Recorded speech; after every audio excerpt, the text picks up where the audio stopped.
Well, there are secrets to cashing in by getting bumped from a flight. You think bumping is bad. Not so. Not so. Consumer reporter Steve Noviello says there are some big bucks, I should say, to getting bumped. That's a tongue tie. Bumping's not bad when there's a bonus. Bonus. I will tell you that. All right, you know what? And actually, we're going to give you a little taste of a preview of a big piece we're doing tonight. Really talking to folks about the secrets of cashing in. Look, we all have been at the airport before. We know that flights are fewer, planes are fuller, often oversold. And the last thing the gate agent wants to do is make that dreaded announcement asking for volunteers. So how do you cash in? Well, you be proactive. If your travel plans are flexible, go ahead, head to the gate when you get there and let the gate agent know, you know what, I've got some flexibility in my day today. As opposed to making that announcement, why don't you just call me up and we can negotiate one-on-one, because I'm a pretty good candidate. Well, I would think that if I were the gate agent and heartless like I am sometimes, I would just bump you and not negotiate much. Well, you know, and it's funny because you think, well, this guy looks awfully eager. He's a chump. Right, this guy's a chump. First rule is first. You actually have to be nice during this process. So Lauren is probably going to have a little more success here than you are. But here's the bottom line. Look, the gate agent didn't oversell the flight, and now they've got this big problem, right?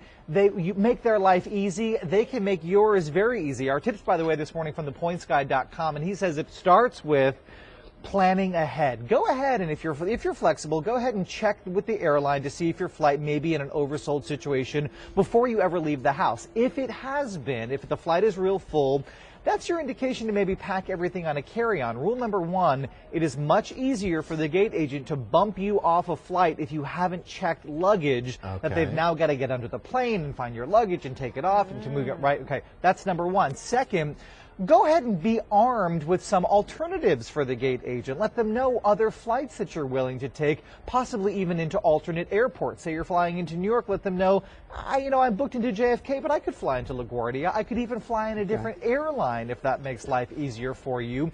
Because once you're in a situation where you are the best candidate, that's when they can hook you up big time. Okay, what's the hookup? Come on. All right, here we go. What can I get? It's all based on convenience, right? If you're just going to put you on the next flight, maybe you're delayed an hour, about a $200 travel voucher is customary. But that is where the negotiating begins. Compensation can run up to $400 for domestic travel, $800 for your flight if you're flying internationally. If you have to delay overnight, you should ask for things like a hotel stay, transfers to and from the airport, maybe even a meal.